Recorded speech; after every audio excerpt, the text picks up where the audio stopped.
হঠাৎ শ্যামকানু মহন্তৰ প্ৰতি প্ৰেম ভালপোৱা জগি উঠিছে শিখা শৰ্মাৰ। হয়, বিতৰ্কিত লেখিকা শিখা শৰ্মাৰ শ্যামকানু মহন্তৰ প্ৰতি প্ৰেম ভালপোৱা জগি উঠিছে।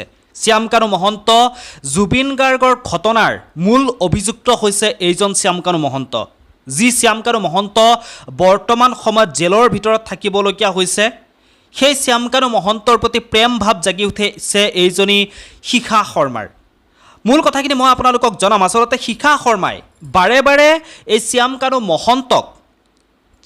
মহন্তক মুকলি আকাশৰ তললৈ আনিবৰ কাৰণে চেষ্টা কৰি আছে। আপোনালোকে গম পায়, আজি দুদিন আগত যি আদালতৰ শুনানি হৈছিল, আদালতে জনাইছিল যে যি জামিন আবেদন কৰিছিল শ্যামকানু মহন্তৰ ফালৰ পৰা, সেই জামিন আবেদন নাকচ কৰা হৈছিল। শ্যামকানু মহন্তৰ জামিন আবেদন নাকচ কৰা হৈছে আৰু অসমবাসী ৰাইজে তাৰেই কামনা কৰিছে যাতে এই শ্যামকানু মহন্ত যাতে উৰেটো জীৱন তিল তিলকৈ তেওঁ যাতে উপলব্ধি কৰিবলগীয়া হয়। আচলতে তেওঁ কাক অসমবাসীৰ বুকুৰ পৰা কাঢ়ি লৈ গৈছে।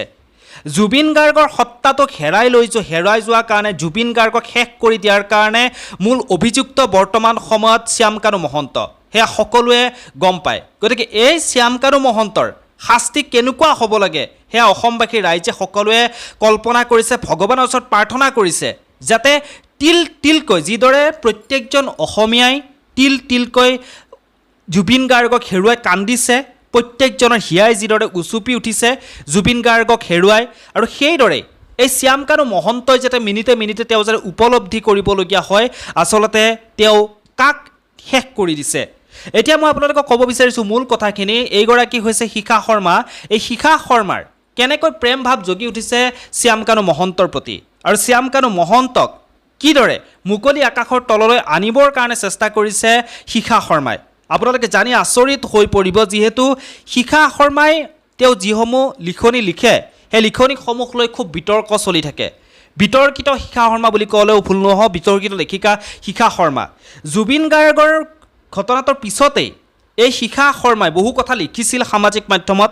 জুবিন গাৰ্গ যিখিনি সময়ত কায়িকভাৱে আমাৰ মাজত আছিল, তেতিয়া ঘেণ্টা জুবিন গাৰ্গ বুলি এনেধৰণৰ মন্তব্যও কৰিছিল এইগৰাকী লেখিকা শিখা শৰ্মাই। আৰু এতিয়া এই শিখা শৰ্মাই জুবিন গাৰ্গৰ ঘটনাৰ অভিযুক্ত শ্যামকানু মহন্ত, সন্দীপন গাৰ্গ, তাৰ লগতে জুবিন গাৰ্গৰ মেনেজাৰ সিদ্ধাৰ্থ শৰ্মা, সিদ্ধাৰ্থ গোস্বামী, তেওঁলোকক অমৃতপ্ৰভা, তেওঁলোকক যেন মুকলি আকাশৰ তললৈ আনিবৰ কাৰণে অহৰহ চেষ্টা কৰিছে এইগৰাকী শিখা শৰ্মাই।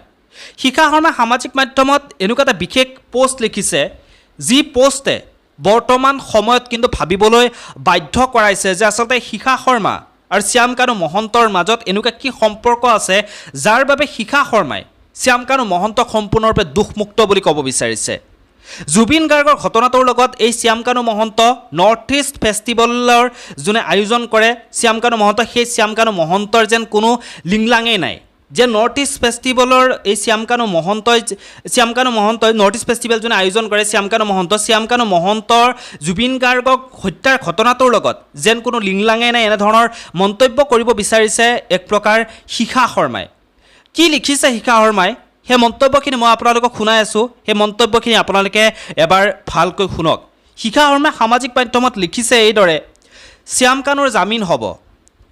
আজি সুপ্ৰিম কোৰ্টত শ্যামকানুৰ জামিন আবেদন নাকচ হোৱা নাই, শুনানিৰ তাৰিখহে দিছে অক্টোবৰত। তাক জামিন নাকচ হোৱা বুলি নকয়। জুবিনক ভাল পায়ো কম, শ্যামকানুৰ জামিন হওক, এয়াই মোৰ মনে প্ৰাণে কৰা আশা আৰু ভগৱানৰ ওচৰত একান্ত প্ৰাৰ্থনা। কাৰণ কি, অসমত অলেখ মানুহে নিবিচৰা কাম এটা হোৱাটো মই বিচাৰোঁ। কিয়?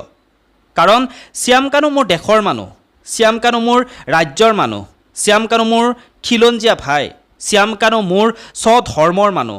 আটাইতকৈ ডাঙৰ কথাটো হ'ল শ্যামকানু মহন্তই জুবিনক হত্যা কৰা নাই। শ্যামকানু মহন্তই নৰ্থ ইষ্ট ফেষ্টিভেল পাতিছিল, সেয়া নীতি বহিৰ্ভূত কাম কৰা নাছিল। জুবিনেও কলাগুৰু ফেষ্টিভেল পাতিছিল, একেই কথা। শ্যামকানু NGO আছে, কলাগুৰু আৰ্টিষ্ট ফাউণ্ডেশ্যন জুবিনৰ NGO মানে চৰকাৰী পুঁজি, বিদেশী পুঁজি, সাহায্যৰ পুঁজিৰ উজান। NGO মানে ফাউণ্ডিং, কাৰোবাৰ কম কাৰোবাৰ বেছি, মুঠৰ ওপৰত NGO হ'ল সামাজিক কামৰ মাজেৰে বিভিন্ন উৎসৰ পৰা টকা উপাৰ্জন কৰাৰ এক মাধ্যম। গতিকে এনি ফেষ্টিভেল পতাটো শ্যামকানু মহন্তৰ ভুল নহয়, তালৈ অতিথি মতাটোও মহন্তৰ ভুল নহয়। ঈশ্বৰে কাৰোবাৰ মৃত্যু উপহাৰ দিয়াটো শ্যামকানুৰ হাতত নাই। মৃত্যু অৱধাৰিত, ই হ'বই, মানি ল'বলৈ টান, কিন্তু তাৰ অৰ্থ এইটো কেতিয়াও হ'ব নোৱাৰিব যে সেই মৃত্যুৰ বাবে আন কাৰোবাক আমি দোষী কৰিমেই। সেয়া অন্যায়ৰ যুঁজত আমি কেতিয়াও সংগ নিদিওঁ। কৌৰৱ 100 জন আছিল, পাণ্ডৱ মাত্ৰ 5 জন, কিন্তু জিকিল কোন? সত্যত থকা পাণ্ডৱ জিকিল। এইবাৰো আমি জিকিম। শ্যামকানু, সিদ্ধাৰ্থ, অমৃতপ্ৰভা, শেখৰ, সন্দীপন মুক্ত হ'বই।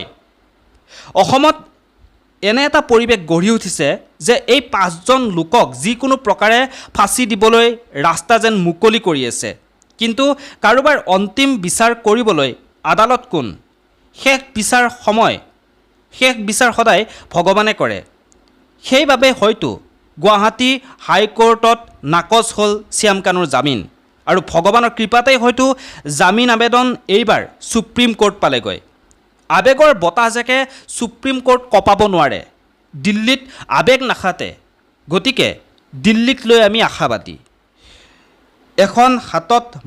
এখন হাতত মানুহৰ কটা মূৰ আৰু আনখন হাতত দা লৈ থানাত হাজিৰ হৈ কাৰোবাক হত্যা কৰা, স্বীকাৰ কৰা হত্যাকাৰীজনৰো জামিন হয়।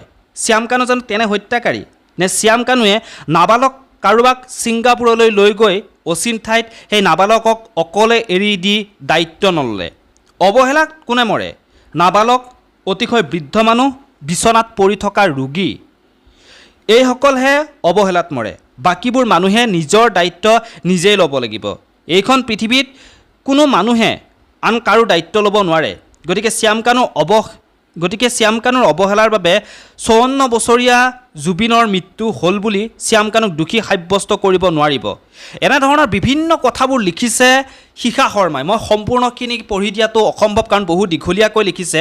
গতিকে শ্যামকানু যেন দুখমুক্ত, শ্যামকানুৰ যেন একো দুখেই নাই, শ্যামকানু মহন্তই যেন একো দুখ কৰা নাই, এনেধৰণে বাৰে বাৰে প্ৰতিপন্ন কৰাবৰ কাৰণে চেষ্টা কৰিছে এইগৰাকী শিখা শৰ্মাই। আচলতে এই শ্যামকানু মহন্তৰ লগত শিখা শৰ্মাৰ এনেকুৱা কি সম্পৰ্ক, যাৰ বাবে গোটেই অসমবাসীয়ে, গোটেই ভাৰতবৰ্ষই যিকেইটা মানুহক অভিশাপ দিছে, যিকেইটা মানুহক দোষী বুলি কৈছে, যিকেইটা মানুহক শেষ হৈ যাবলৈ ভগৱানৰ ওচৰত প্ৰাৰ্থনা কৰিছে, সেই মানুহজনক এই শিখা শৰ্মাই বচাবৰ কাৰণে চেষ্টা কৰিছে। হঠাৎ কেনেকৈ এই শ্যামকানু মহন্তৰ প্ৰতি শিখা শৰ্মাৰ ইমান প্ৰেম ভাৱ জগি উঠিল? আচৰিত কথা নহয়নে? এইটো বিষয় লৈ আপোনালোকে কি ভাবে? আপোনালোকৰ মতামতখিনি কমেণ্ট বক্সত কমেণ্ট কৰি জনাব বুলি আশা কৰিছোঁ। এই ভিডিঅ'টোৰ পৰা ইমানতে বিদায় লওঁ। এনেধৰণৰ নতুন খবৰবোৰ লৈ পুনৰ লগ পাম।